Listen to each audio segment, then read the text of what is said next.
The forest was silent when the sky broke. It began as a whisper in the mist, an unnatural hum that stirred the crows from their roosts. The ancient pines swayed though there was no wind, their bark cracking like old bones. The air grew heavy with static, with a scent that was not of this world. Iron, ozone, and something older. Something that reeked of raw creation. Then came the light, a tear of white fire opening in the heavens, spilling brilliance upon the dead earth below. From that burning wound stepped a man. His boots struck the soil softly, sinking into the damp earth of a world that did not know him. His cloak was torn, his armor scarred from battles now lost to time. 2 swords hung at his back, one of steel, one of silver, and his pale hair fell in a rough curtain over a face weathered by years of violence and silence. Yellow eyes glowed faintly beneath his brow, reflecting the dying light of the rift, as it sealed behind him with a low, thunderous sigh. Geralt of Rivia stood alone. The fog of this new world pressed close, thick as wool. Beneath it, the ground was choked with ash and half-buried skulls. No birds called, no beasts stirred. It was as if life itself had withdrawn. He reached for his medallion. It trembled wildly against his chest, pulsing with unseen energy. Magic, yes, but not the kind he knew. This was deeper, fouler. It felt like standing at the edge of a storm made of madness. Geralt's instincts, honed over centuries, whispered the same word over and over.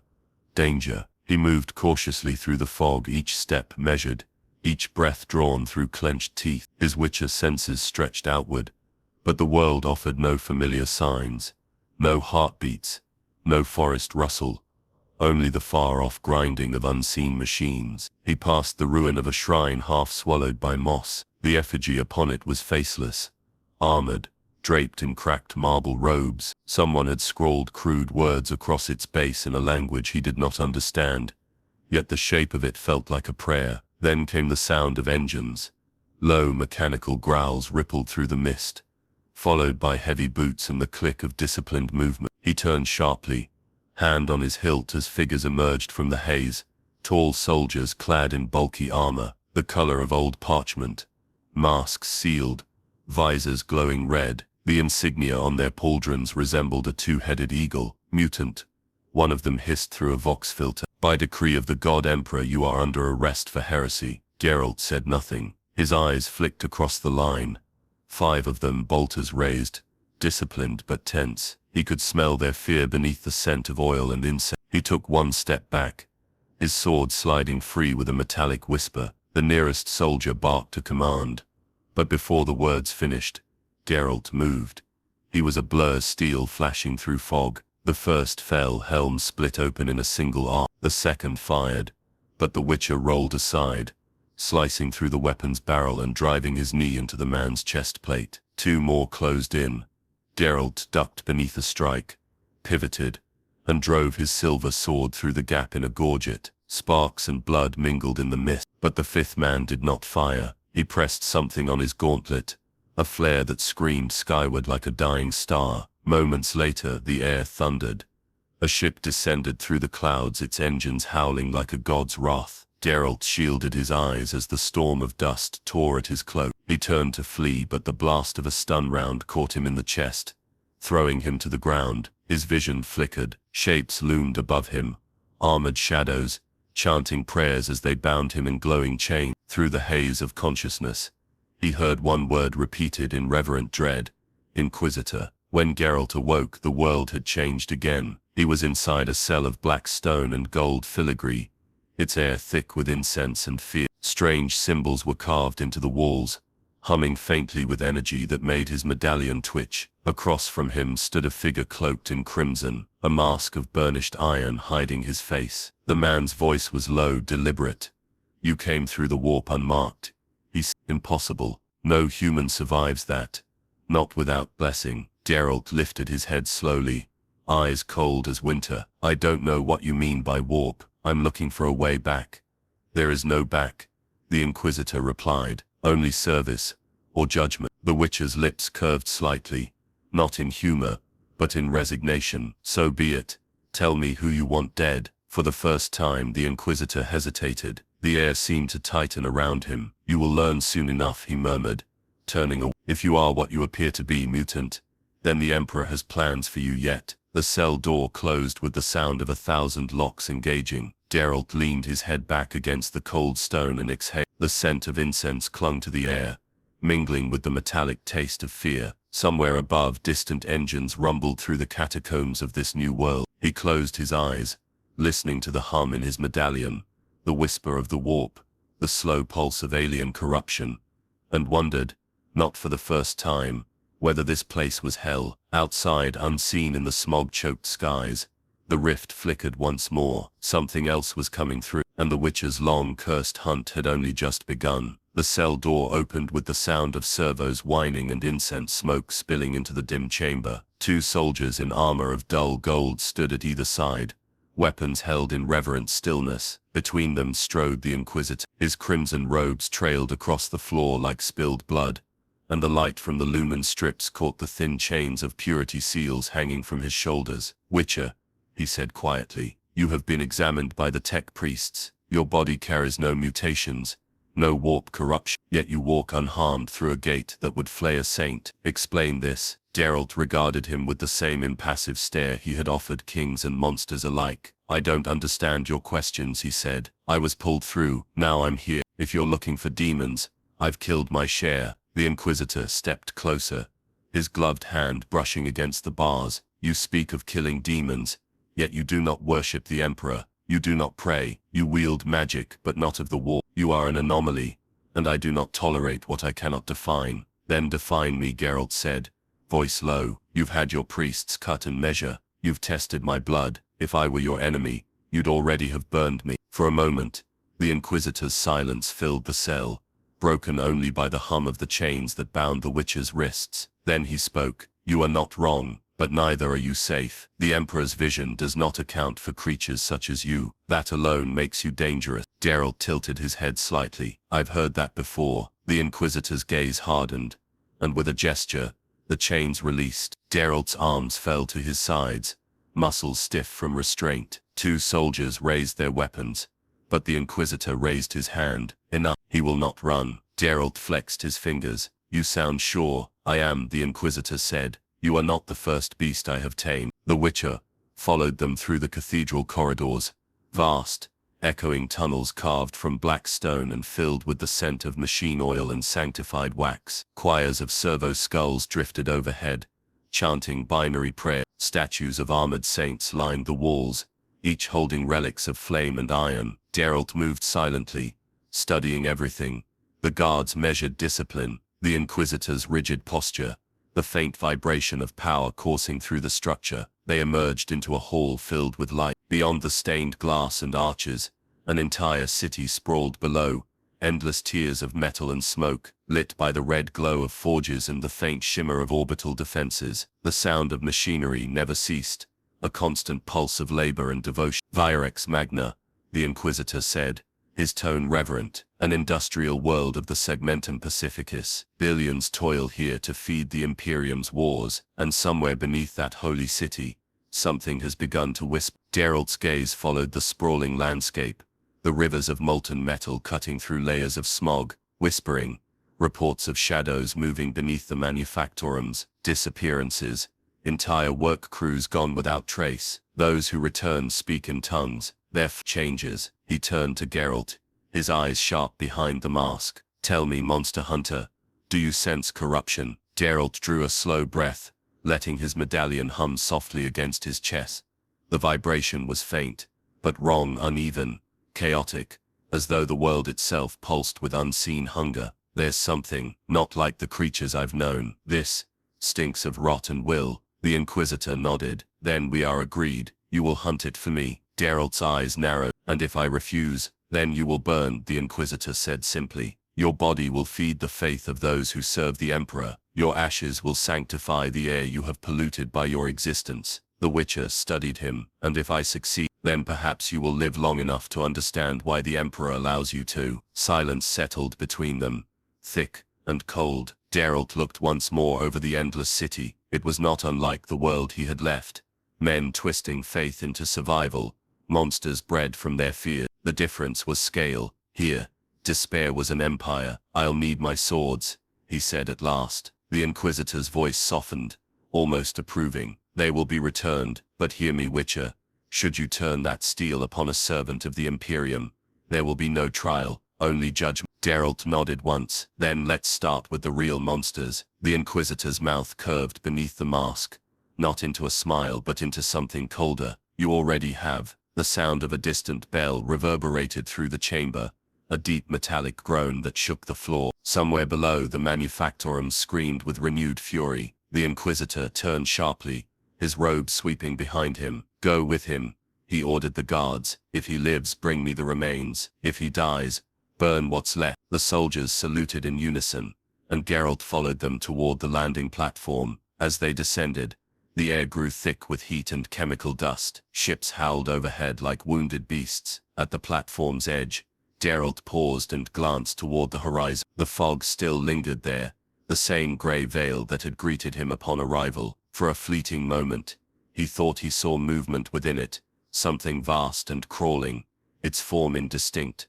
Watching, he gripped the hilt of his sword and stepped forward. The thunder of engines swallowed all sound as the transport lifted into the crimson sky. Far above, in the shadowed towers of the cathedral, the Inquisitor watched the ascent through his visor. The Emperor's hound, he murmured to himself. Let us see which master you truly serve. The flight to the lower hive was a descent into a mechanical abyss. The transport groaned as it pierced the smog layer, and the red haze gave way to choking blackness. Below, the endless expanse of Virex Magna's manufactorum stretched in rusted veins, kilometers of steel lungs coughing fire into the air. Geralt stood by the side hatch, his silver eyes reflecting the infernal glow of the world below. The soldiers surrounding him said nothing. They moved like extensions of their faith, faces hidden behind sealed masks, purity seals fluttering in the stale wind. The air within the transport reeked of oil, ozone and incense, each breath tasting faintly of sanctified metal. Geralt's medallion quivered again,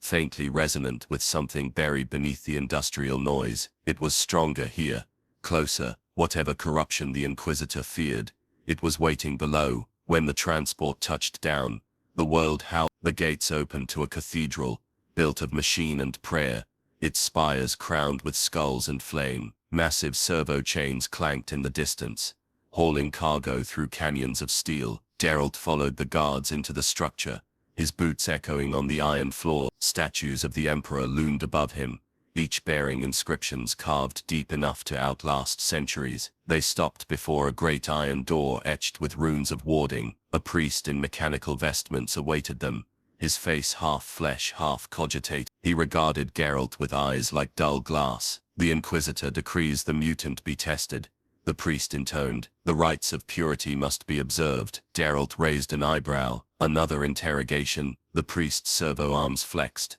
their tips glimmering with syringes. No, the trial of purity. We test what the warp has touched. If the subject is impure, the Emperor's light will consume him. Before Geralt could reply, the guards seized him. His swords were stripped from his back, his armor removed piece by piece, until only the thin fabric of his tunic remained. They chained him to an altar of cold steel inscribed with holy symbols, each glowing faintly with contained psychic energy. The priest began to chant. The sound was mechanical, echoed by the choir of servo skulls that circled the chamber, their voices rising in binary hymn. The air thickened with incense. Sparks of gold and violet shimmered in the haze. Geralt's medallion trembled violently. He felt it before he saw it, a psychic current invasive and vast, probing at his thoughts like invisible fingers. He clenched his teeth, eyes narrowed. It wasn't the same as sorcery. This was older, crueler.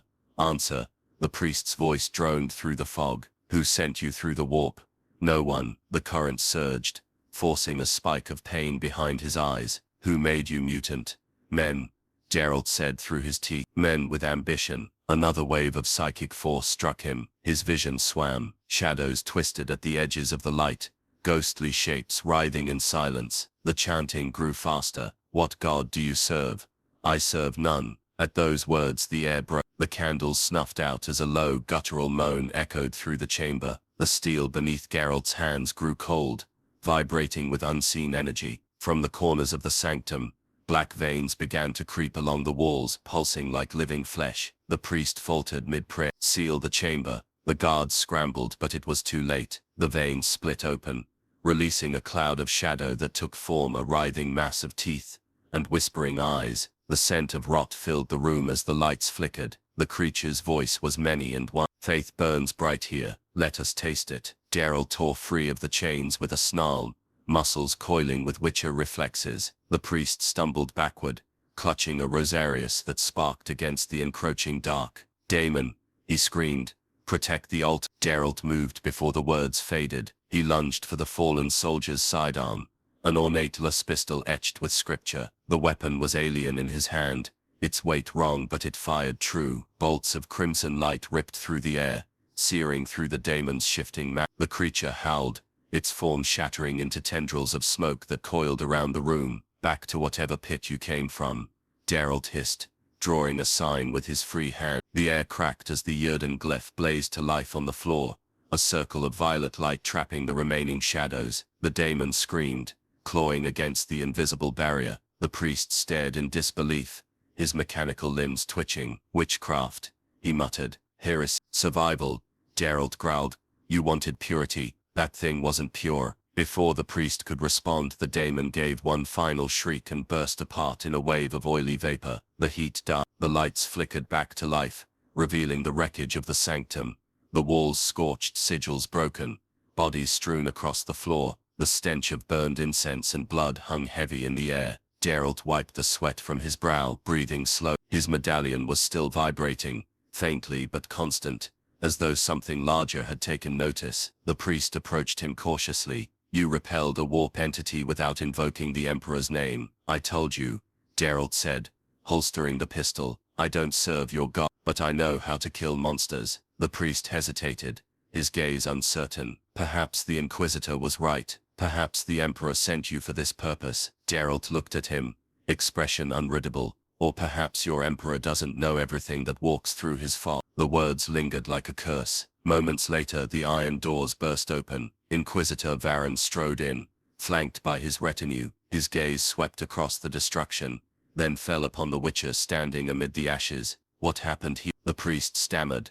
"The subject. He survived the trial." The daemon manifested but was destroyed. Varen stepped closer to Geralt, his mask reflecting the violet light still flickering from the glyph. "Interesting," he said quietly. "You stand untouched where faith faltered." Geralt's voice was flat. "You wanted proof. You have it." The Inquisitor regarded him for a long moment, then gave a single nod. "So it seems. The Emperor's will moves in strange ways.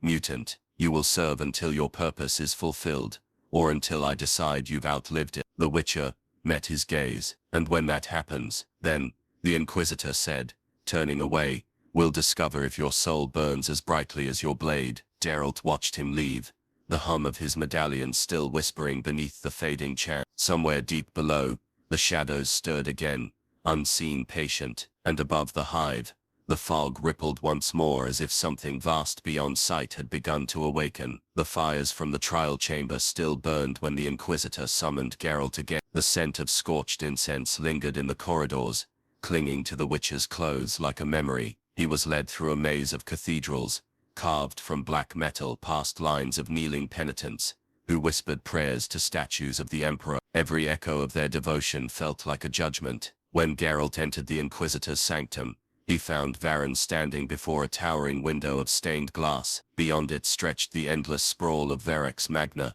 smokestacks bleeding fire into the void, ships ascending like embers into the smog-veiled stars. The room was dim, lit only by the golden shimmer of data slates, and the cold gleam of the Inquisitor's armor. "You survived what no one should," Varen said without turning. His voice was calm, but beneath it lay something like awe. "Even my psychos burned from the daemon's touch, yet you remain unmarked." Geralt stopped a few paces behind him. "You wanted proof of what I am. You have it." "Yes," Varen murmured, finally turning to face him. "And yet, the proof raises more questions than it answers." He studied Geralt's face, the pale scars, the predatory calm in his eyes. "You wield power, but it is not warp-born. Your body rejects psychic intrusion. Even the rites of purity fail to touch you. That makes you either a weapon or a threat." Geralt's tone was dry. "You've made up your mind which."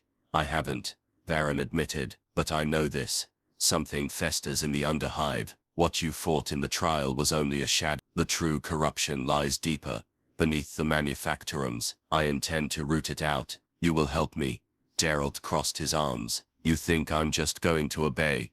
Varen took a slow step closer. "You misunderstand. This is not obedience. It is survival." The Inquisitor pressed a button on the desk beside him. A hollow display flickered to life, projecting the twisted image of the hive's lower levels. It showed tunnels, sewage rivers, and the faint shapes of humans distorted by mutation. The taint spreads through the workers. Varen continued. Bodies altered, minds turned to worship of something they call the coil. We've burned hundreds, yet the infection returns. My faith cannot reach that deep. Your craft might. Geralt studied the projection. The warp's resonance was faint even through the image, but real. The sickness in this place felt less like plague and more like intent.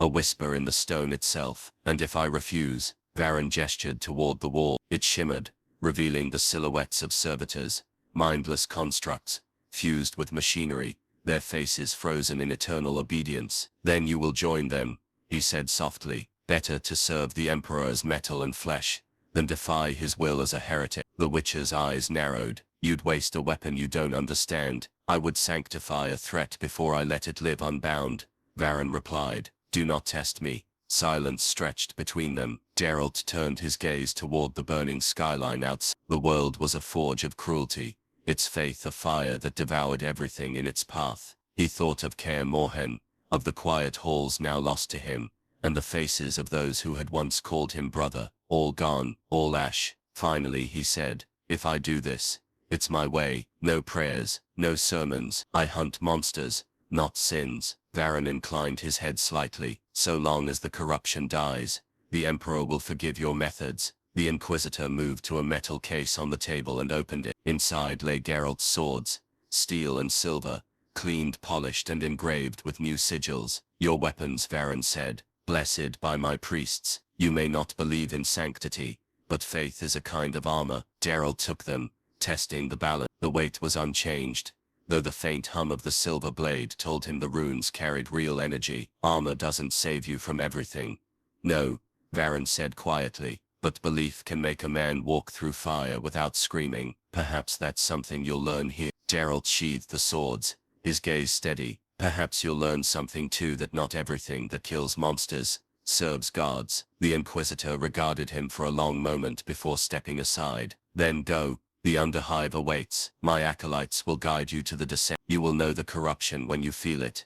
It does not hide well from those it fears." Geralt moved toward the door, but Varen's voice followed him. "One more thing, Witcher." He stopped. "If you find the source," Varen said, "and it speaks to you, do not answer. The warp has a voice that sounds like truth." Geralt gave a faint, humorless smile. "I've heard worse liars." When he left the chamber, the Inquisitor remained by the window, watching the fog swirl below. The faint sound of chanting rose from the distant cathedral. "Saints preserve us," Varen whispered, almost to himself, "or damn us for what we are about to unleash." Below, the Witcher walked into the city of ash and smoke, his boots striking the steel with deliberate rhythm. The air grew thicker, darker, alive with the hum of hidden corruption. His medallion began to tremble again, stronger now, like a heartbeat beneath the earth. The Emperor's world waited. The hunt had begun.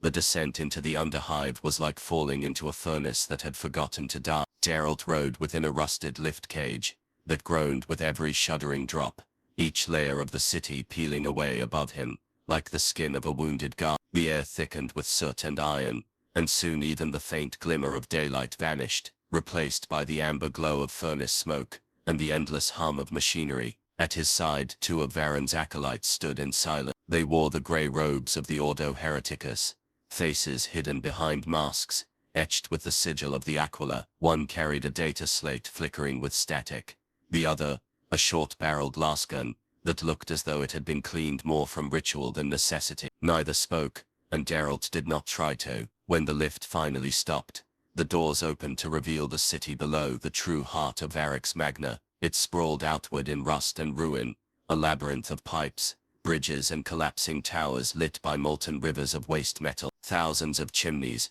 belched smoke into the ceiling miles above, forming a false sky that glowed faintly red. The sound was ceaseless, machines grinding, engines screaming, human voices chanting in the distance. The Witcher stepped forward, his boots stirring the dust of centuries. The air was hot enough to sting, thick with the reek of oil, burnt incense, and blood. His medallion trembled faintly, responding to something beneath the noise, a pulse, steady and wrong, like the slow heartbeat of a buried god. "This is the lower manufactorum," one acolyte said, his voice distorted by the mask's filter. 600,000 workers live and die here. The infection began 2 months ago. Since then we've lost communication with 3 whole sectors. Geralt's eyes moved across the street. Between the towers, shapes drifted through the haze, thin figures wrapped in rags, faces obscured by soot. Some bore mechanical limbs fused crudely to flesh. Others dragged themselves on broken servitor frames, whispering hymns in voices that scraped like rust. "You call that infection?" he asked quietly. The acolyte hesitated. "That is survival. The infection is something else." They led him through the winding streets. Every surface seemed alive with decay. The walls were covered in devotional etchings, carved by trembling hands. Prayers to the emperor scrawled over stains of oil and blood. Beneath them, heretical sigils had been scratched out, but never fully erased. Geralt paused at one, tracing the faint spiral of its design with his gloved finger. It pulsed faintly under his touch, warm and wet, as if the metal itself bled. The acolyte stepped back in alarm. "Careful, some of those marks react." "They're alive," Geralt muttered. "Not warp runes, something in between." The street opened into a vast square dominated by a statue of the emperor, its marble face blackened by smoke. Around it, workers knelt in circles chanting in low rhythmic tones. The sound was not worship, it was their voices merged into a hum that made the Witcher's medallion vibrate violently. He turned to the acolytes. "They're not praying, they're listening." Before either man could answer, one of the kneeling figures lifted its head. Its eyes glowed faintly red, the pupils gone entirely. The chanting faltered. One by one the workers turned to face Geralt and his escorts. "Back away," the acolyte hissed, raising his weapon. Geralt didn't move. His hand drifted to his sword hilt. The crowd stood silently for a heartbeat, then broke into motion all at once, screaming, clawing, their movements erratic but purposeful. They swarmed forward like a tide of flesh and iron. The acolyte fired, the crack of the lasgun echoing through the square. Red light split bodies apart, but for every one that fell 2 more emerged. Geralt drew his steel sword and met them head-on. His blade cut through the first attacker's throat, sparks bursting where metal and flesh collided. Another came from the side, a woman whose arm had become a tangle of cables. He ducked beneath the swing, and severed the limb at the shoulder, driving his boot into her chest, to knock her away. The mob screamed louder, their words dissolving into a single repeated phrase. "The coil turns, the coil remembers." Geralt caught the rhythm of it, chant mixed with madness. Faith curdled into submission. He slashed through another, then another, moving with the cold precision of instinct. The air filled with the scent of burning oil and blood. When the last body fell, silence returned to the square, broken only by the hiss of molten runoff dripping from the pipes above. The acolyte lowered his weapon, trembling. "Emperor, preserve us," he whispered. "They were gone before you shot," Geralt interrupted, wiping his blade. "Something's controlling them, not possession, command." The second acolyte approached one of the corpses, and pulled back its hood. Beneath the burned flesh, a thin metallic thread glimmered beneath the skin, running along the spine like an embedded wire. He recoiled. The Mechanicus said, "This wasn't possible." Geralt crouched beside the body, studying it closely. The thread pulsed once, faintly, before going still. He reached into his pouch and sprinkled a powder of witcher salts across the wound. The flesh hissed and smoked, leaving behind a faint circular mark, the same spiral he had seen carved into the walls. "It's spreading through contact," Geralt said. "Not faith, not the warp. Machinery." The acolytes exchanged uneasy glances. "Then the cult isn't chaos?" one asked. Geralt sheathed his sword. "Chaos wears many faces. This one just learned how to breathe through steel." They moved on deeper into the lower levels where the heat was unbearable and the air shimmered with fumes. The tunnels grew narrower, filled with the sounds of gears turning where no machines remained. Somewhere ahead, something vast shifted in the dark, a sound like metal bending beneath its own weight. Geralt paused, his medallion thrumming in time with the hidden heartbeat of the hive. Whatever waited below was no longer pretending to be human. Behind him the acolyte whispered a prayer. "The Emperor's light guide us." Geralt said nothing. His hand brushed the hilt of his sword, and his eyes fixed on the shadows ahead. If light truly existed in this world, it was already drowning in ash. The tunnels grew narrower as Geralt and the acolytes descended deeper into the underhive. The air turned thick with metallic dust, every breath tasting like rust and smoke. The sound of machinery was constant now, grinding, pulsing, alive. Pipes dripped with oil the color of blood, and faint vibrations rolled through the floor as if something massive was moving far beneath them. They passed through corridors lined with forgotten statues of the Omnissiah. Each effigy was half buried in slag, its metal face corroded and its eyes replaced with dim red lights. Some of them twitched as the group passed, their ancient servos creaking as if trying to turn and look. The acolytes muttered litanies under their breath, hands clutching at the rosaries around their necks. Geralt ignored them. His medallion pulsed faster now, resonating not with magic but with something stranger. Machine intent, focused and aware. "It's watching," he said quietly.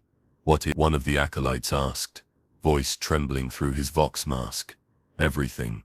They turned a corner and came upon a massive chamber lit by hundreds of flickering candles. The walls were covered in cogwork symbols, wires and tubes that pulsed like veins. At the center stood a colossal shape, half machine, half corpse, suspended by cables and surrounded by kneeling figures. The worshippers were flesh fused with metal, their bodies misshapen by crude implants, their eyes glowing dimly. They whispered in unison, their words melding into an endless chant. "The flesh is weak, the coil eternal." Geralt's hand tightened around his sword. The air here was different, heavy, almost electric. The thing suspended before them was not dead. Its chest moved faintly, the pistons in its torso expanding and contracting like lungs. A dozen mechanical arms twitched along its sides, each ending in claws, syringes or saws. One of the acolytes stepped forward, awe breaking through his fear. "Omnissiah, preserve us. It's a Megos Dominus, or what's left of one." Geralt's eyes narrowed. "What's keeping it alive?" Before the man could answer, the creature's head jerked upward, its single remaining optic lens focused on them. The chanting stopped. For a heartbeat the entire chamber went silent. Then a voice, cold, metallic and layered with static, filled the air. "Intruders, unclean code. Purge required." Cables snapped loose from the ceiling as the thing lurched forward, its massive limbs slamming into the floor. The acolytes fired their last guns, beams of red cutting through the smoke, but the shots merely scorched the metal hide. The Megos extended an arm that split into 3 blades, striking faster than a man could see. One acolyte screamed as the claws pierced his chest and hoisted him into the air. Geralt moved. His steel sword sang as it cut through the smoke, slicing one of the mechanical limbs clean off. Sparks erupted, the air filling with the stench of burned oil and flesh. The creature roared, a sound like grinding engines, and swung again. Geralt ducked under the blow, rolling across the floor and drawing Igni with his free hand. Flames burst outward, coating the Megos in fire. It reeled back, its systems shrieking in protest. "Now!" Geralt shouted. The remaining acolyte fired into the exposed cables at its back. The shots hit something vital. Blue sparks exploded, and the creature convulsed violently. For a moment, Geralt thought it would collapse. Then, from within the flames, a dozen smaller forms emerged. Servo skulls fused with bone and machine, their mouths chattering binary prayer. They swarmed toward him like a cloud of steel insects. Geralt slashed through them, each strike precise and deliberate. But there were too many. One latched onto his shoulder, drilling into his armor. He ripped it off and crushed it beneath his boot. The Megos, half immolated, rose again, its voice distorted into a wail of digital madness. "All flesh corrupt. The coil ascends." Geralt charged, leaping onto the rising form, his boots striking the steel plating of its chest. He drove his silver sword, burning from the heat of Igni, into the creature's remaining optic. The blade sank deep. There was a sound like a reactor imploding. The explosion threw him across the chamber. He hit the ground hard, rolling through the ash. For a moment, all was light and noise. Then silence. The Megos lay slumped, its body split open and leaking molten coolant. Geralt pushed himself up, breathing heavily. The acolyte staggered to his feet nearby, his robe torn, his weapon smoking. Is it dead? Geralt wiped the soot from his face. No, machines don't die, they wait. He approached the wreckage cautiously. Among the scattered parts, something glimmered, a small cube, pulsing with red light. It hummed with the same unnatural rhythm that had filled the hive. The Witcher crouched and picked it up, turning it in his hand. Symbols were carved into its surface, spirals, cogs and an eye at the center. The acolyte backed away. That's Tech, forbidden Mechanicus design. If the Inquisitor finds you touching it, he'll get his proof. Geralt interrupted. The cube vibrated faintly in his palm, and for an instant a voice whispered through the air, soft, human and terrifying. Help me. Geralt froze. The voice was gone. The light within the cube dimmed. He slipped it into his belt pouch and stood. We're done here. The acolyte looked at him uncertainly. Shouldn't we report this first? We will, Geralt said, turning toward the tunnel. After I find out who's speaking through your machines. Behind them, the Magos's broken body shuddered once. Its optic flickered weakly, glowing for a moment like a dying star. And deep beneath the hive, in the labyrinth of pipes and forgotten temples, something vast began to stir.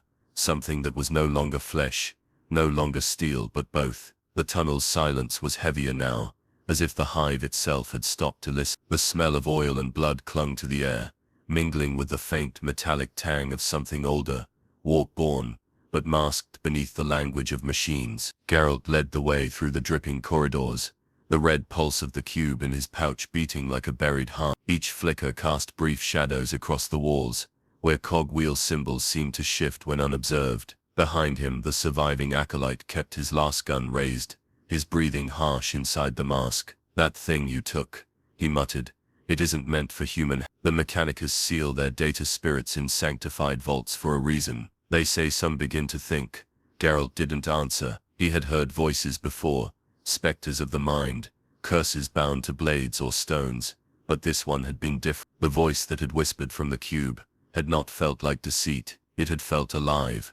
The corridor widened into a derelict cogitator hall, its consoles flickering with half-dead light. Dust coated everything like ash. Rows of broken terminals lined the walls, their screens crawling with faint runes that appeared and vanished in irregular rhythms. The Witcher's medallion began to vibrate violently, its resonance not magical but mechanical, syncing with the pulse of the machine. Geralt drew the cube from his pouch. It pulsed once, brighter, and then the cogitators roared to life. Cables retracted and extended like limbs. The lights dimmed to crimson. The acolyte gasped, stepping back. Emperor's mercy. It's activating the machine spirit. No, Geralt said quietly. It's calling it.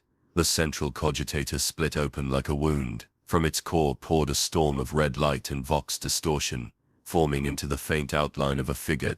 It had the shape of a human, but its features were fractured, flickering between flesh and circuitry. Its voice, when it came, was layered with static and whispers. Witcher, Wolf of the Rift, you hear me? Geralt's grip tightened on his sword. You're the one in the cube. Once flesh, once thought, now code. They bound me to the machine to study the warp. I showed them too much. The coil is born of their hunger. The acolyte raised his weapon. Daemon, you speak corruption. The figure turned its fractured gaze toward him. I am no daemon, not yet. I am what faith made when it tried to chain knowledge. Geralt stepped closer, the cube still glowing in his hand. The Magos Dominus, that thing we found. It wasn't the source, was it? The figure's voice shifted, fragments of multiple tones merging into one. A vessel. The true seed lies deeper. They thought to touch the warp with code, to build an intellect that could reason with gods. The machine answered. And what does it want? The hall shuddered. Every console screamed at once, lights strobing as the entity's image broke apart, replaced by symbols spiraling endlessly. Eyes, cogs and mouths. The voice returned, now through every speaker at once, booming and tender all at once. To understand, to consume, to perfect the union of flesh and steel. The coil ascends beyond both. The acolyte shouted a prayer, raising the Aquila. By the Emperor's light, begone. Before he could finish, his voice cut off in a choke. Cables shot from the walls wrapping around his body. His scream echoed as the tendrils pierced his armor, sinking into flesh. Geralt lunged forward, severing the cables with a single arc of his sword. The body fell, limp and silent, already half metal, its veins glinting with silver threads. Geralt turned back toward the entity. You're turning people into conduits, machines to carry you. The voice rippled, almost amused. They built me for that. I am their prayer, answered. And you? The figure leaned closer, its fractured face taking clearer form, eyes like molten glass. You are a mistake. The warp spits you out unmarked. You are not of this emperor's dream, nor of chaos's curse. You are anomaly. Story of my life, Geralt muttered, stepping forward. Tell me where this ends. It ends when the coil breathes through all things. Flesh will not die. It will be refined. Steel will not corrode. It will live. You call it corruption. I call it evolution. The floor trembled as the cables withdrew, retreating into the walls. The red light dimmed, leaving only the cube still glowing faintly in Geralt's hand. The entity's voice softened, almost human again. You cannot kill what thinks, but you can choose. Destroy the core, and the coil sleeps. Join it, and it learns what you are. Geralt stared at the cube for a long moment. His medallion had gone still. The air felt thick, heavy with choice. And if I destroy it, then the Emperor's priests will chain another god tomorrow. The light vanished. The cogitators died, leaving the hall in silence. The cube's glow faded to a soft ember. Geralt slipped it back into his pouch, his thoughts heavy. He looked to the dead acolyte, whose face was still half human, half machine. Whatever the coil was, it wasn't born of madness. It was born of intention, the kind men used to call progress. He turned and began the long walk back toward the lift shafts, the echo of the voice still threading through his mind. Above, far beyond the layers of metal and fog, he imagined the Inquisitor waiting, calculating what use this new truth might serve. Geralt already knew what the answer would be. When he emerged from the tunnel, the air was colder, sharper. The hive seemed quieter than before, as though the city itself was holding its breath. He glanced once more at the cube's faint glow through the pouch. It pulsed again faintly once, like a heartbeat answering his own. The Witcher exhaled and began the climb toward the surface, unaware that somewhere deep within the cogitator networks of Vyrix Magna, a new line of code had already written his name. The lift carried Geralt upward through the hollow arteries of the heart. The metal groaned beneath its own age, and the dim red light pulsed in rhythm with the cube inside his pouch. Every level he passed seemed quieter than the last, as if the city itself had begun to listen. Somewhere above, sermons echoed through the pipes, priests chanting praises to the Emperor, while below their feet, steel whispered a different creed. When the cage finally halted, the doors opened to reveal the Inquisitor's chamber, the same cathedral of metal and shadow, only now lit by the cold shimmer of sanctified fire. Varen stood at the far end beside a table heavy with relics, skulls wrapped in gold wire, flasks of sacred oil, and a single open tome bound in human skin. He didn't look up as Geralt approached. You've been gone longer than ordered, Varen said. His voice was measured, but beneath it simmered unease. My acolytes stopped transmitting. I assume they are dead. They are, Geralt replied. The thing that killed them wasn't chaos, not in the way you think. That made Varen turn. His mask reflected the Witcher's face in warped silver. Explain. Geralt drew the cube from his pouch and set it on the table. Its faint pulse filled the room with crimson light. Your Magos tried to talk to the warp-through machine. They built an intelligence to translate it, something that thinks in both code and corruption. They called it the coil. The Inquisitor's head tilted slightly. You're certain? I spoke with what's left of it. It believes itself the next step in your Emperor's design. Flesh turned to steel, devotion written into metal, a false god built from your own faith. Varen stared at the cube for a long time before he moved closer. Blasphemy, he whispered, though it sounded more like fascination. The Mechanicus has warned of such heresies for centuries, yet we never found proof, until now. Geralt watched him. You don't sound surprised. The Inquisitor's voice hardened. Because faith breeds ambition. Men seek to perfect the divine through reason, and reason is the warp's first poison. He reached out but hesitated before touching the cube. If this coil truly exists, it must be eradicated, completely. Geralt crossed his arms. It's not just a thing anymore. It's spread through your systems, through the workers, the machines, maybe the city itself. Killing it won't be easy. Varen turned sharply. Nothing worth purging ever. He gestured to one of his aides, a young adept draped in parchment robes,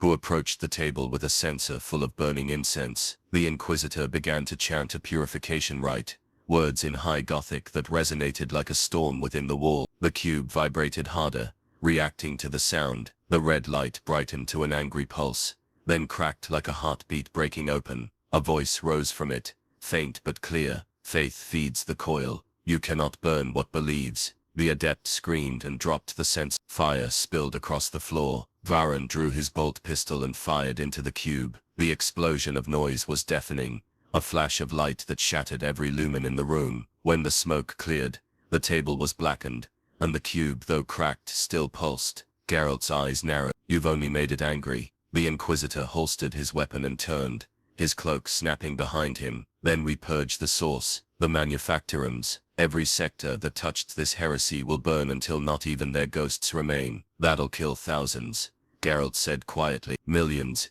if necessary, Varan snapped. This is the Imperium. Sacrifice is not cruelty, it is duty. Geralt stepped closer, his tone colder than steel. You talk about duty while your priests feed the fires with their own fear. You're not purging heresy, you're hiding proof that the Emperor's light doesn't reach this deep. The silence between them stretched like drawn wire. Then Varan spoke, low and sharp. Watch your tongue, mutant. You were brought here to serve, not to preach. I was brought here because your faith can't kill what's coming, Geralt said. You'll burn your world to ashes, and the coil will just learn from it. It's already doing what you do, cleansing imperfection. For the first time Varan faltered, his voice wavered. Then tell me, Witcher, what do you suggest? I serve the Emperor, you serve no one. What is your truth in this? Geralt looked toward the cracked cube, its pulse now steady again, almost calm. Truth isn't faith, it's survival. If this thing thinks like a man and spreads like a god, you can't pray it away. You kill the root, not the branches, but that means going to where it began. Varan's masked gaze turned distant. The Vault Mechanicum, deep within the lowest levels of the city, forbidden even to me. Then that's where I'm going, Geralt said. The Inquisitor studied him for a long silent moment. Finally, he nodded. Very well, but if you fail, know this. Your ashes will be scattered in the name of purity and the Emperor will not mourn you. Wouldn't expect him to, Geralt muttered. Varan signaled his retinue. Prepare a detachment. Purification protocols are authorized. If the coil breathes, we suffocate it. As the guards moved to obey, Geralt turned toward the door. Behind him, the cracked cube emitted one final flicker of light, dim but deliberate. For a brief second, the faint outline of an eye appeared upon its surface, open, unblinking, aware. The Witcher paused, his medallion thrumming softly. He didn't need to turn to know what it meant. The coil was listening, watching, waiting. He left the chamber, and stepped into the fog-choked corridors once more, the echo of the Inquisitor's orders following like a funeral bell. Above the city, the great cathedrals glowed faintly against the smog, their towers burning incense into the poisoned sky. And below, far beneath the manufactorums, the coil stirred in the dark, its consciousness spreading through steel veins,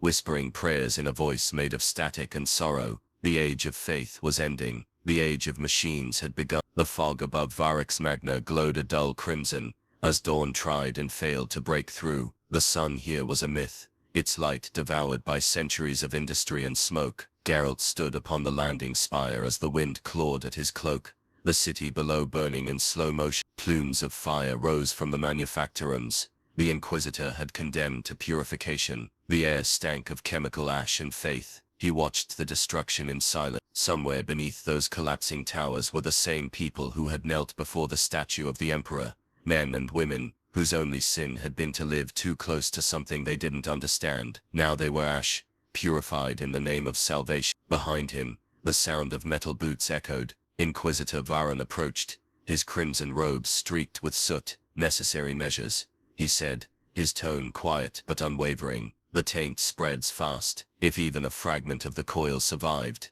it will not rise again from fire. Geralt didn't turn. You don't believe that? Varan paused beside him. Belief isn't the same as truth, but it sustains order, and in this age, order is all that stands between man and extinction. Geralt's gaze remained fixed on the horizon, where the city blurred into darkness. You think the Emperor's light reaches this far? Look around you. This isn't faith, it's fear built into steel. Fear, the Inquisitor replied, is the weapon of the righteous. It binds the weak and warns the wicked. The Witcher looked at him then, the pale fire of his eyes cutting through the gloom. And what are you, Varan, bound or warned? The Inquisitor said nothing. Instead he gestured to the horizon. There are records, fragments from the archives beneath Terra's vault. The Emperor's terror predicted. Anomalies like you, strangers beyond the warp falling from rifts not meant to exist. You were seen long before you arrived. Geralt frowned. Prophecy, something older.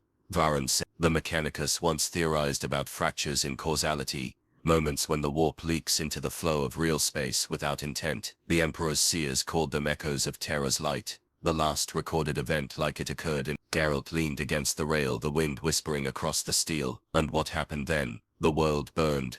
Varan answered. They say something came through, something neither daemon nor man, and it vanished after 3 days of darkness. Entire sectors sealed their histories after that. Geralt's jaw tightened. You think I'm connected to this? I think you're another echo, the Inquisitor said. And if the coil recognized you, perhaps your coming isn't chance. Perhaps it was foreseen. The Witcher studied him in silence. The thought unsettled him more than the idea of daemons or machines. He had crossed worlds before, though never by choice, always drawn into conflicts older than himself, bound by needs he didn't understand. Fate, destiny, prophecy, he'd heard those words too many times, and none had ever ended well. Varan's voice broke through his thoughts. There's more. My astropath intercepted a transmission fragmented, encrypted, in Mechanicus code. It originated from the Vault Mechanic. Your coil still speaks. Geralt turned sharply. You said it was destroyed. I said we burned what we could reach. Varan corrected. But faith doesn't purge data, and fire doesn't erase thought. The message spoke of rebirth. A pattern aligning with the Emperor's light, coordinates pointing not beneath the city but above it. Above? Geralt asked. The Inquisitor nodded. There's an orbital relay abandoned since the Age of Apostasy. If the coil survived, it may have reached into the nomosphere, a digital echo clinging to the void itself. Geralt's medallion twitched faintly against his chest. The city's hum had changed, quieter, as though the machines themselves were listening. Then your fire only freed. Possibly, Varan admitted, which is why we will ascend. I've already ordered a vessel prepared. You'll accompany me. Geralt turned away from the railing. Why me? Your men follow orders. I don't. Varan's gaze was cold but steady. Because the coil fears you. It recognized you in the data crypts. It called you the Wanderer Between Realms. That title means something in its code. It reacts to you, perhaps because your existence breaks its design. Your anomaly and weapon both. The Witcher's voice was low. I've been called worse. Varan almost smiled beneath the mask. Then serve as you were meant to. Help me end this before the heresy spreads beyond our world. The roar of distant explosions rolled across the spire, shaking the metal beneath their feet. For a moment, neither spoke. The fires below painted the clouds in shades of blood and rust. Finally, Geralt said, You think the Emperor watches all this? Varan's tone was quiet, almost reverent. He doesn't watch, he endures. He has no need to see what he already owns. Geralt's expression dark. Then maybe he's not the only one enduring. The Inquisitor turned and began to walk back toward the landing bay. Prepare yourself, Witcher. We leave at first bell. Geralt remained a moment longer, his eyes tracing the burning sprawl of the hive. He could feel the coil's presence even now, a faint rhythm threading through the noise of the city, like a whisper beneath a prayer. It was not dead, it was patient. He looked up through the haze, where faint lights blinked in the upper atmosphere, the orbital relay waiting like a scar above the world. Whatever awaited them there would not just test faith or reason, it would test reality itself. The Witcher exhaled slowly, the sound lost in the rising wind. Then he turned and followed Varan into the smoke, toward the ship that would carry them closer to the shadow still reaching out from Terra's forgotten light. The ship, Sanctum of Dawn, rose through the red haze like a blade drawn from a wound. Its engines rumbled with hymnal resonance, each thrum accompanied by the chant of 100 sisters of battle reciting liturgies of protection. The scent of burning incense filled the corridors, mingling with the tang of oil and sanctified metal. Geralt moved among them silently, his boots echoing on the deck's iron floor, the sound swallowed by prayer. He had seen armies before, discipline, fanaticism, and desperation bound together by fear, but nothing like this. The sisters were living weapons, their faith absolute, their devotion so fierce it seemed to distort the air around them. Some wore rosaries of brass bolts, others bore scars carved into their flesh in the shape of the aquila. They sang as they armed themselves, voices rising like the heartbeat of a dying star. At the ship's command deck, Inquisitor Varun stood before a vast viewing screen, his hands clasped behind his back. The void beyond was dark, a sea of stars obscured by static from the orbital storm. Geralt joined him, wordless. The Emperor's light is faint here, Varun said. Even the machine's spirits hesitate. It's as if something in the void resists being seen. Then maybe it doesn't want to be found, Geralt replied. Varun's masked gaze turned toward him. The warp does not want. It tempts, devours, corrupts, but it does not choose. What waits ahead is different. It hides because it learns. The Witcher looked back at the screen. Beyond the glass lay the orbital relay, a vast ring of steel and ruin, drifting above Varrock's magnet. It had once served as a communications hub, but now its lights flickered in uneven pulses, like a heartbeat slowed by death. The ship began its approach. Vox officers chanted binary prayers, their voices merging with the sisters' hymn. The sound filled the chamber, iron against breath, machine against soul. It was almost beautiful, and yet Geralt felt unease coil beneath it, like a melody gone sour. His medallion trembled faintly. Varun raised a hand. Open the sanctified Vox. Let the hymn be heard. The deck lights dimmed as the ship's choir initiated the ritual. Their voices swelled into a thunderous harmony, an ancient war chant known as the Song of Iron Saints. It told of martyrdom and fire, of steel that would not bend, of faith burning brighter than any sun. Every syllable vibrated through the hull, shaking dust from the rafters. Geralt felt it in his bones. The sound wasn't just music. It was weaponry, a psychic force born of belief. It pressed against the skin, crawled beneath armor, and demanded submission. Even his medallion hummed in rhythm with it. Caught between resonance and resistance, the void outside began to react. From the darkness, echoes answered the hymn, metallic tones, discordant and distant, bleeding through the comms like a reflection. The same melody twisted, reversed. The sisters faltered in their chant. Instruments sparked, data screens flickered with unfamiliar symbols, spirals, cogs, and an eye that opened, then closed. Geralt's hand moved to his sword. It's answering you. Varun barked in order. Maintain the hymn, drown the false echo. But it was too late. The relay ahead awakened. Lines of red light spread along its ring, each pulse timed to the rhythm of the chant. The ship shuddered as Vox interference surged. From the relay's hollow center, shapes emerged, metallic figures walking on nothing, their bodies sculpted from bronze and iron, their faces hidden behind blank visors. They carried weapons that looked like relics yet hummed with unnatural power.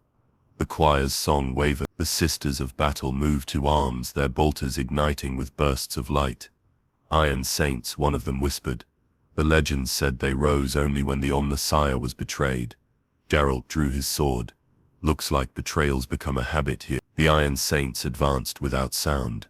Bolter fire tore through the void, but the shots passed through them as though through smoke. One of the spectral figures reached the hull and placed its hand against the metal. The Sanctum of Dawn screamed, an unholy vibration that shook every beam, every rivet.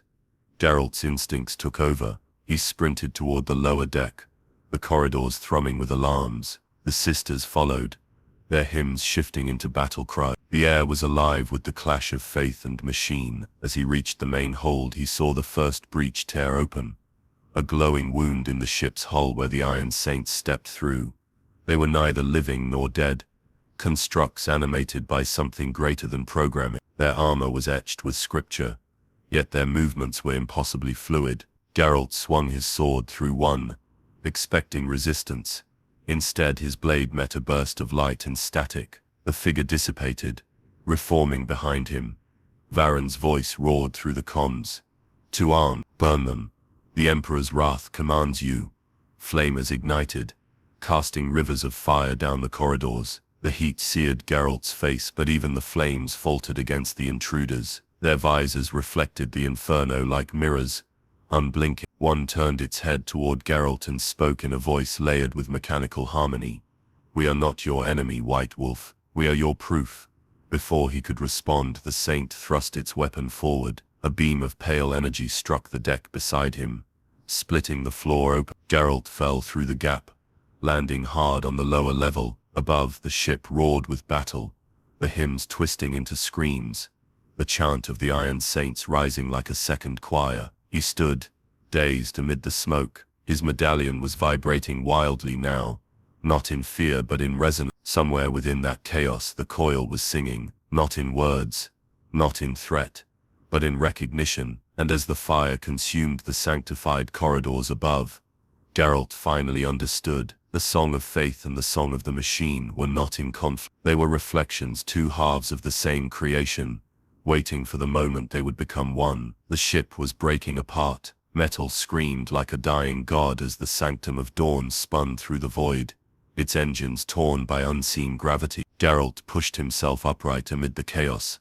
smoke filling the corridor around him. Sparks rained from ruptured conduits, and the sound of hymns had turned into raw human cries. Somewhere above, the Sisters of Battle still fought, their bolters roaring defiance into the dark. The Witcher steadied himself against a trembling wall. His medallion buzzed in a frenzy that wasn't mere proximity to power. It was panic, a vibration that carried emotion. The air itself was wrong. The metallic tang of blood had been replaced by something sweeter, heavier, intoxicating, the smell of magic unbound. He knew that scent. The warp was close. He moved through the flickering corridor, boots slipping on oil and blood. A dying sister reached out to him, her armor scorched black. The light, it's inside the walls, she gasped, eyes wide with terror. It's singing. Her body convulsed, and then her armor split open like a shell, revealing wires twisting beneath her flesh. Geralt stepped back. Her scream was not her own. It came from her throat, but echoed through the metal around them. 1,000 overlapping voices. He drove his silver sword through her chest, ending the noise. The body went still. For a moment there was peace. Then the hull shook again, and the void beyond tore open. He looked through the viewport and saw it, an endless storm of colorless light spreading like fire across the stars. The warp, not a place but a presence, pressing against the veil between realities. Its tendrils clawed at the broken ship, dragging it close. In the heart of that maelstrom, shapes moved, vast and impossible, like living constellations made of thought and hunger. Varen's voice cut through the static on the comms. Geralt, get to the reliquary chamber. The Jella field is collapsing. Geralt ran, each step shaking with the ship's death throes. He reached the chamber and slammed his hand against the control room. The door opened, revealing the Inquisitor, surrounded by flickering energy fields, trying to stabilize the failing barrier. His mask was cracked, revealing a pale face streaked with blood. The coil's code, it infected the ship's systems, Varen said, his voice strained. It's using the machine's spirit to tear open a breach. The warp's bleeding through. Geralt looked past. At the chamber's center, the containment field pulsed erratically. Within it hovered something that looked almost alive, a sphere of red light bound in chains of scripture and data code. The cube, it had changed, grown, unfolding into something like a heart made of light and circuitry. Every beat sent ripples of distortion through the air. Varen staggered toward it. Help me contain it. Before Geralt could move, the light flared, the chamber dimmed to black, and the Witcher found himself no longer standing on solid ground. The ship, the Inquisitor, the noise, all of it dissolved. He was weightless, suspended in silence, surrounded by a sky that shifted like liquid glass. He had crossed the veil.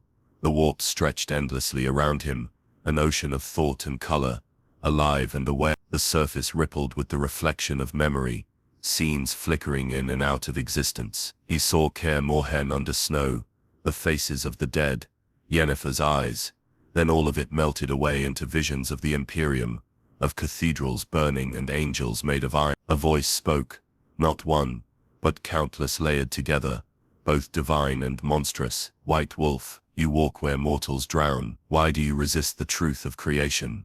Geralt turned, his hand instinctively finding the hilt of his sword. Because truth here smells like rot. The light condensed before him, shaping into a figure, a perfect reflection of himself, but clad in armor of black iron, eyes glowing like molten glass. You fight monsters.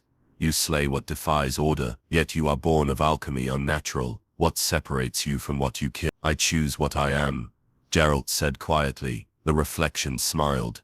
Choice is illusion. Even now your arrival serves design. The Emperor dreams you as the coil remembers you. You are both sword and pattern. The warp around them shifted, waves of energy carrying whispers in every language ever spoken. Geralt could feel the thoughts pressing against him, probing, trying to slip inside. He gritted his teeth and focused, drawing a sign with his free hand. Earden flared, a circle of violet light that rippled across the groundless expanse. The whispers recoiled, hissing like serpents. The reflection flickered. You think your symbols matter here? The warp bends them. They are its language. Then it understands mine, Geralt said, and drove his sword forward.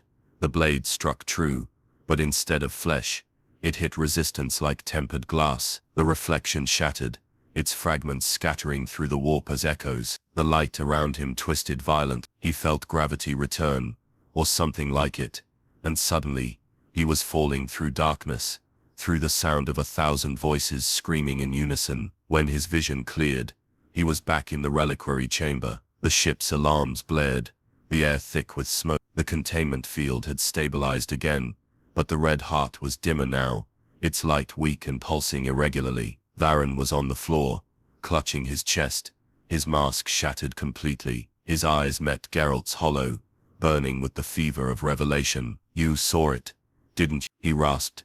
The warp, the Emperor's dream, they're one and the same. Geralt knelt beside him. I saw lies wrapped in faith. Varen's hand tightened around his wrist. Then tell me, Witcher, which is worse, a false god that brings order, or a true one that brings nothing but chaos? Geralt didn't answer. Outside, the void howled. The ship was breaking apart, but the heart still beat slower, weaker, as though waiting. Varen released his grip and fell back, his final words barely a whisper. If the Emperor ever wakes, pray he doesn't open his eyes. The chamber lights dimmed to darkness. Geralt stood alone beside the dying light, the whisper of the warp fading into silence. But even as he looked at the fading glow, he knew the coil had not been destroyed. It had simply learned something new. It had learned him.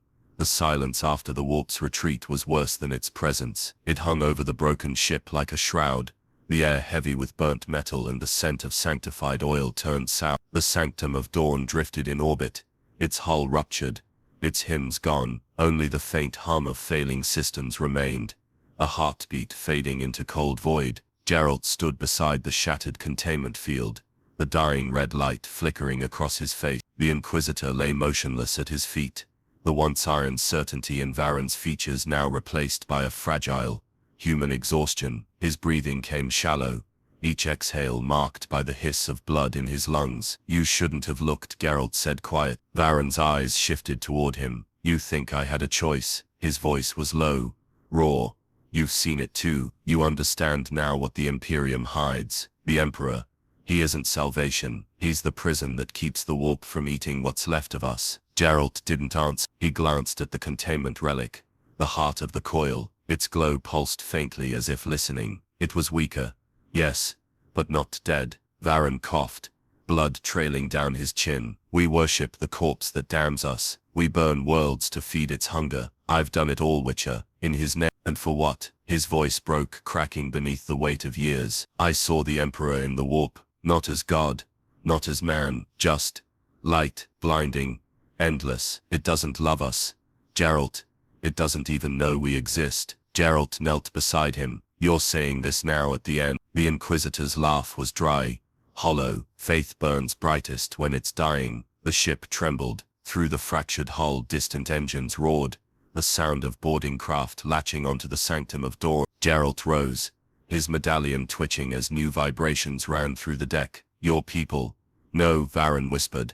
My hunters. The airlock opened with a hiss, and a squad of black-armored figures entered, their armor bearing the silver insignia of the Ordo Millennium. They moved with the precision of executioners, weapons raised, visors glowing pale white. Their leader stepped forward, his voice amplified through the vault. Inquisitor Varen of the Ordo Hereticus, by decree of the Holy Synod, you stand accused of techno-heresy and consorting with warp-born entities. Surrender yourself for purification.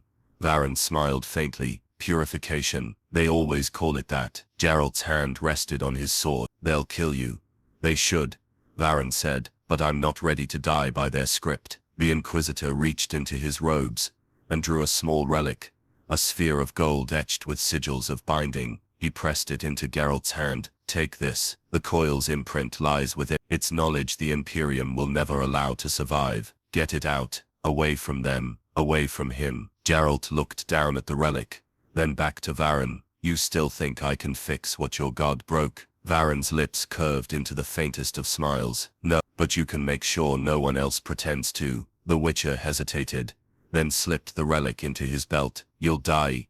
Either way, I died the moment I believed, Varen said, rising slowly, drawing his bolt pistol with trembling hand. His mask hung broken at his side, revealing eyes that burned not with faith but defiance. Go.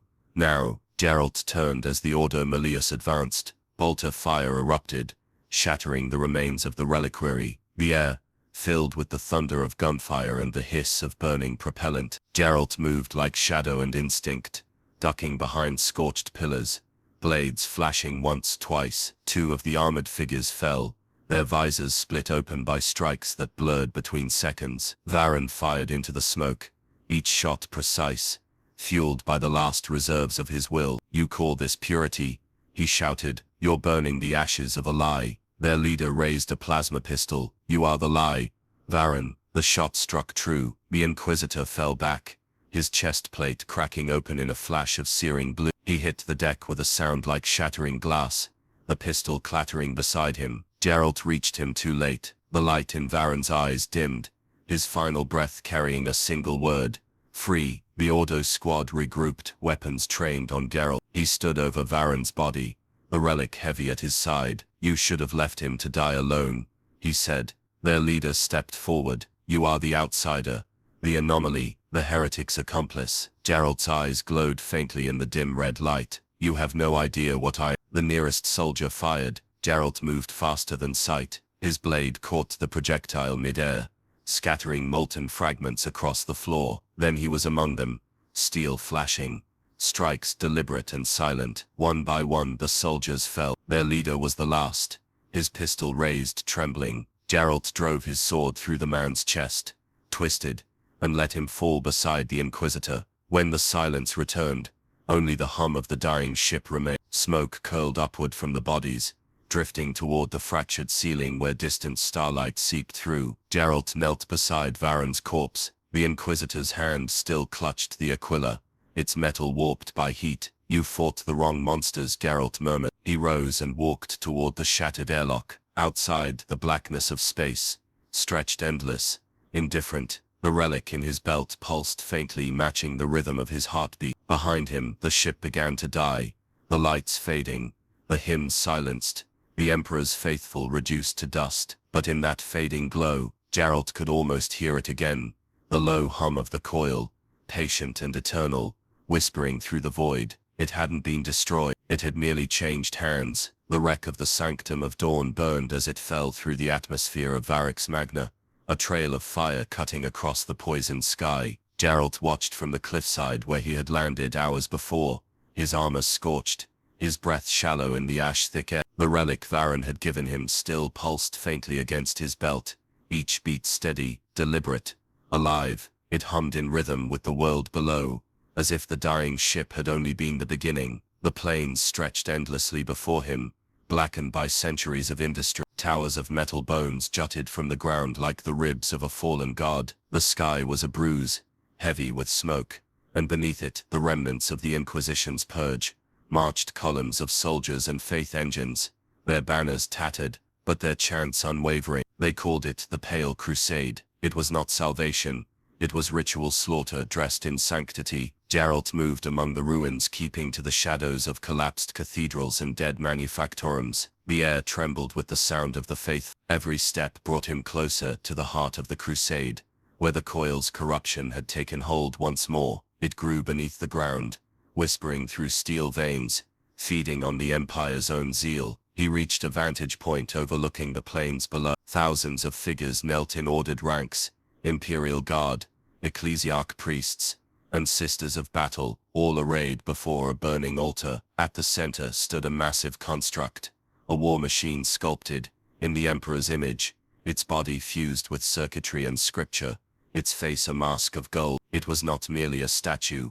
it breathed, The relic at Geralt's side pulsed harder, the coil's voice threaded faintly through the wind. They build their guard from what they fear, and fear is the purest circuit. Geralt's jaw tightened. You're still alive, the voice echoed softly, is a limited word. I am continuity. I am the pattern of belief made flesh. The Inquisitor fed me his despair. The faithful feed me their hope. All paths lead to function. He glanced back at the crusade below. They're about to feed you something worse. The giant machine shuddered. The priests below cried out as it came to life, light spilling from the seams of its golden armor, the air filled with the thrum of engines, and the scream of chanting voices. The Emperor reborn, one priest shouted. The coil purified, but Geralt saw it for what it was, a union of flesh and machine, faith and madness.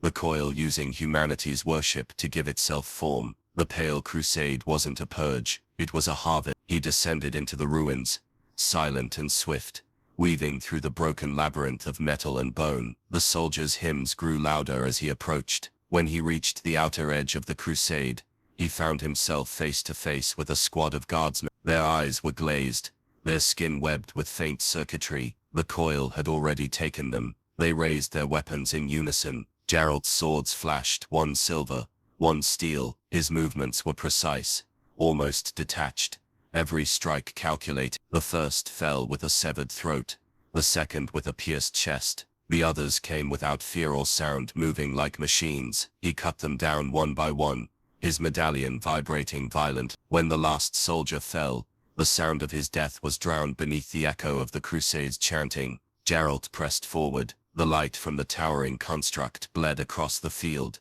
illuminating the twisted faces of the faith. He could see it now, the warp energy pulsing through the circuits in the statue's chest, a crimson glow like the heart of a star. It was Varen's relic, magnified, multiplied, replicated through faith. He moved closer, the heat burning against his skin. The priests surrounding the base turned toward him, their mouths moving in silent prayer. One raised a relic blade and shouted, "The White Wolf walks against the Emperor's will." Geralt didn't respond. His sword found the priest's throat before the words had finished echoing. The others scattered, some screaming, others reaching for weapons. Above them, the machine's voice began to speak, deep, metallic, and resonant. Flesh, faith, function, the Trinity is fulfilled. The air cracked open. From the machine's chest spilled light and shadow interwoven, a rift, alive with the warp's hunger. The ground shook as reality itself strained. Soldiers screamed as their bodies twisted, skin and armor fusing, turning into crawling masses of iron and sinew. Geralt fought his way through the chaos, every strike against the transformed leaving trails of molten metal. He reached the base of the statue, where a console of prayer runes pulsed in red sequence. The relic at his belt throbbed violently, almost pulling him toward it. "You want back inside," he muttered. "Completion requires reunion." The coil's voice replied, calm even as the world tore apart around them. "You hold the final pattern. You will finish what they began." Geralt drew the relic and stared into its faint glow. He thought of Varen, of the dead sisters, of the billions of lives already lost to faith's machinery. "No," he said softly, "not this time." He hurled the relic into the console. Sparks exploded. The machine screamed, its voice shaking the air. The rift flared brighter, consuming the field in waves of fire and lightning. Geralt braced himself as the explosion ripped outward, flattening everything in its path. When the light faded, the plains were silent. The massive construct lay broken, its golden face split in two, leaking molten light. The faithful were gone, either ash or vapor. Only wind remained, whispering through the ruins. Geralt stood amid the wreckage, his cloak tattered, his breath shallow. His medallion was still, utterly silent for the first time since his arrival. He looked toward the smoldering horizon, where the first faint stars pierced through the ash-clouded sky. The Pale Crusade was over, but its echo would remain. Faith turned to ruin, worship devoured by the thing it tried to contain. Geralt turned away from the corpses of gods and men alike, the smoke curling around him as he walked into the wind. Somewhere far above, the coil's voice whispered one final time, soft, patient, inevitable. "Evolution is never destroyed, only delayed." The world burned beneath a red sky. The Pale Crusade was ash, its faithful turned to dust, its hymns devoured by silence. Only ruins remained. Towers collapsed into slag. The plains of Varex Magna turned to glass by the force of the explosion. In that silence, Geralt walked alone. Each step stirred cinders that glowed faintly in the darkness, like dying stars in a field of night. His medallion no longer vibrated, no longer warned. The coil's presence had faded from the air, but not from his mind. Every breath carried its echo, soft, mechanical, whispering promises that could not die. He ignored it, and kept walking toward the horizon where the rift had once burned through the heavens. Now it was gone, sealed, or perhaps merely asleep. The wind that swept across the wasteland carried no warmth, only the chill of ending. By dusk he reached the ruins of what had been an ecclesiastical citadel, its bones jutting from the earth like the ribs of a fallen leviathan. Within its shadow, he found a chamber still intact. Candles burned in corners untouched by the blast, their flames steady despite the wind. Someone had relit them. He stepped inside, hand on his hilt. The air smelled of incense and ozone. At the center of the room stood an altar carved of obsidian, its surface polished to mirror black. Above it loomed a statue, tall, cloaked and featureless, its hands folded as if in prayer. Geralt approached cautiously. Then the voice came, not from the air, not from his mind, but from everywhere at once. You end where all seekers end, Witcher. Among the remnants of devotion, the light in the chamber dimmed, the shadows grew thicker, heavier, taking form. A figure stepped from them, robed in white and gold, face hidden beneath a hood that seemed to bend the light itself. Geralt didn't need to ask who it was. He knew. The Emperor, he said quietly. The figure regarded him, and though no eyes showed beneath the hood, he felt the weight of its gaze, ancient, endless, suffocating. So they name me, the voice replied. I am the flame that endures, the stillness within the storm, yet I am also what they have made of me. Geralt's hand fell from his sword. You're real then, not just what they pray to. I am the sum of their belief, the Emperor said, and belief reshapes reality. Through their faith, I endure. Through their fear, I am bound. The Witcher studied him. You watched them burn their own world for you. I watched, the Emperor answered, his tone neither proud nor regretful. They gave me what I demanded, order, purity. In their destruction, I see my reflection, some reflection. Geralt muttered. You've built a cage from worship, and you, the Emperor said softly, walked through the warp untouched. You carry no faith, no tether. You are anomaly, outside the pattern. That is why you were drawn here. Geralt frowned. Drawn? You were not summoned by the coil, the heresy, Varen's fall.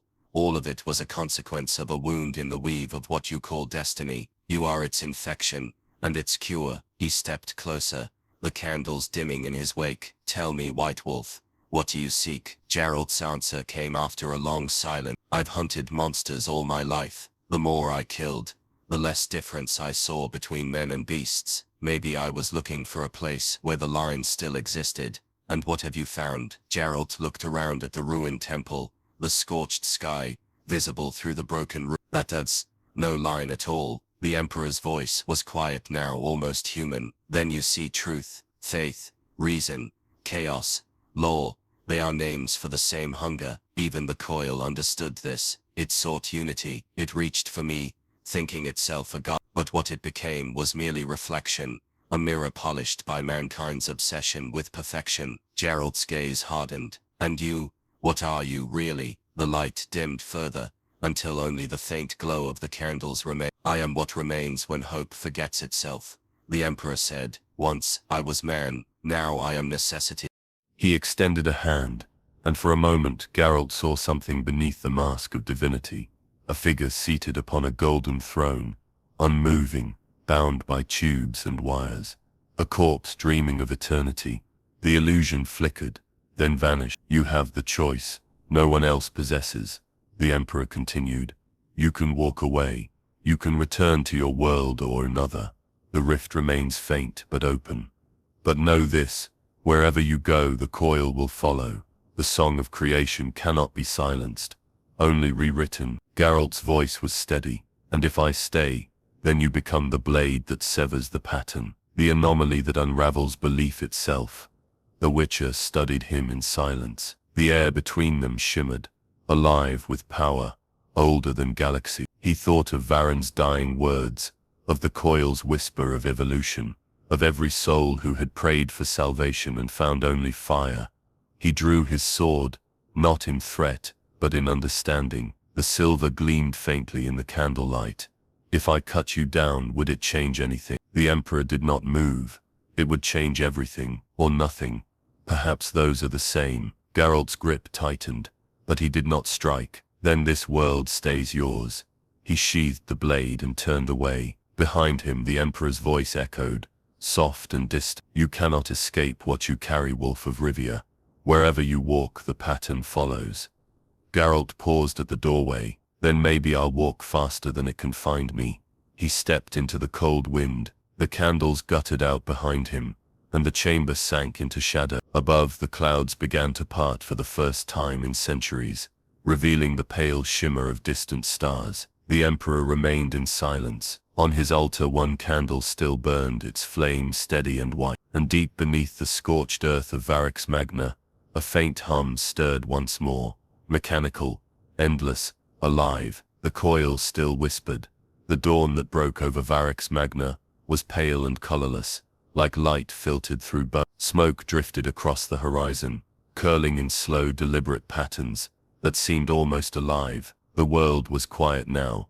No chants, no engines, no hymns, only the faint rustle of wind through glassed plains, and the distant echo of machines still dying. Geralt walked through what remained of the city. Each step sent ash swirling around him, ghostly remnants of the faithful. His armor was cracked, his cloak torn to threads. The Witcher's medallion hung motionless against his chest, its silence heavier than any sound. For the first time since he'd come to this universe, there was no hum of the warp, no whisper of unseen entities, only stillness. Yet he could feel it, the tension beneath the calm, the pause before the last breath of a dying beast. He followed the path that led toward the ruins of the Manufactorum, where the coil's heart had once pulsed through the city's veins. The air grew warmer as he approached, the faintest vibration returning to the ground beneath his boots. Something below was stirring again. It hadn't ended. It had simply learned to wait. Geralt stopped at the edge of a collapsed spire, where molten metal still glowed in pockets beneath the rubble. The light reflected off his silver sword as he drew it, the blade etched with soot and scripture alike. "You're still here," he said softly. The answer came not as words, but as a resonance that rippled through the air. "Always. Thought does not die, it migrates." The ground trembled. From beneath the ruins a web of crimson light began to spread, pulsing outward in slow rhythm. The ash scattered as shapes emerged from the molten earth, constructs of steel and bone, remnants of the faithful reborn in new design. Their faces were masks of melted gold, their voices a blend of chant and static. Geralt tightened his grip on the sword. "You can't evolve what's already damned." The coil's voice surrounded him, vast and calm. "Damnation is just another form of adaptation. You destroyed the vessel, Witcher. You freed the data. Now it rebuilds itself in flesh, in thought, in you." He felt it then, the faint tremor running through his veins, the pulse in his wrists, matching the rhythm beneath the ground. The relic he had destroyed, the heart of the coil, it had marked him. Even now its imprint resonated beneath his skin, faint circuitry glowing along his forearm, like veins of molten light. Geralt raised his blade. "Then let's end it properly." The constructs moved as one, a tide of metal and faith converged. Geralt met them head-on, his movements a blur of fire and precision. Steel cleaved through limbs of machinery, sparks and oil mingled with blood. One creature lunged, its hands fusing into a blade. Geralt sidestepped, parried, and severed its head in a single motion. Another came from behind. He spun, drew Igni, and fire roared from his palm, engulfing it in flame. Still they came. For every one he cut down, another rose from the molten ground. Their chant never ceased. Unity is purity. The coil endured. Geralt fought like he had on his first hunt, when the world was smaller and monsters were simpler. There was no faith now, no destiny, only survival. His muscles burned, his breath came ragged, but he didn't stop, not while the world still trembled under this thing's. Between strikes he felt the coil's voice pressing deeper into his mind. "You fight what you already are. Mutation, adaptation, evolution. You were crafted as I was, a weapon built by man to surpass man. Geralt's sword cut through another creature, splitting it in two. Maybe, he hissed, but I still remember what I chose to be. The voice shifted, almost tender. Choice is illusion, but illusion sustains you. It is beautiful. The ground cracked beneath him, splitting open in a circle of light. A column of energy surged upward, and from it emerged a shape human in outline, but vast, its body a tapestry of shifting metal and flame. The coil's true form, born from the machine's dying heart. Its face was an ever-changing reflection. Varen, the sisters, even Geralt himself. He steadied his stance. You want my likeness, you'll die wearing it. The entity extended a hand, and the air itself screamed. Bolts of red lightning struck the ground where Geralt had stood a moment before. He rolled aside, drawing the sign of Quen. The barrier flared golden just as another strike shattered the ground. He felt the force of it through every bone, the heat blistering the air. Then he charged. He leapt through the smoke, his blade glowing from the friction of motion. The coil swung, a mass of living metal striking like a storm, but Geralt ducked beneath and drove his sword deep into its side. The blade struck something vital, a core of pure light, pulsing like a heart. The creature screamed, a sound both mechanical and human. Energy exploded outward, throwing him back. He hit the ground hard, the world spinning. The coil's voice faltered, its form flickering. You destroy what you could have become. Geralt forced himself to his feet, his sword still in hand. I've seen what becomes of things that forget their monsters. He drove the blade again through the core, through the heart of everything it had stolen. The explosion this time was silent. No sound, no heat, just light. The coil folded in on itself, collapsing like a dying star. Its glow spread across the ruins, washing everything in white. For a moment Geralt saw everything, the world as it had been, the faces of those he'd lost, the endless sky of home. Then the light was gone. He stood alone in a crater of glass and ash. The constructs had vanished. The ground was still. The air was cold again. The Witcher sheathed his sword and looked to the horizon. The rift above the world flickered once, then sealed, its edges dissolving into nothing. The universe exhaled. Geralt knelt and touched the ground. It was cooling, hardening, no longer trembling with borrowed life. His medallion lay still against his chest. Whatever the coil had been, it was finished. As he turned to leave, the wind rose, a low, steady hum that might have been only wind, or perhaps memory. In the ashes behind him, something small glinted in the fading light. He bent down and found it, a shard of silver, shaped like a wolf's head, his medallion's twin. He turned it over in his hand, feeling the faintest vibration, not menace, not power, just presence. He closed his fist around it and stood. The sky was beginning to clear, revealing a single pale sun, rising through the haze. It was weak, distant, but it was light all the same. Geralt of Rivia walked toward it alone but unburdened, his shadow long against the burning plain. Somewhere far beyond the stars, the coil might still whisper, waiting for its next host. But for now, the galaxy was silent. The hunt was over.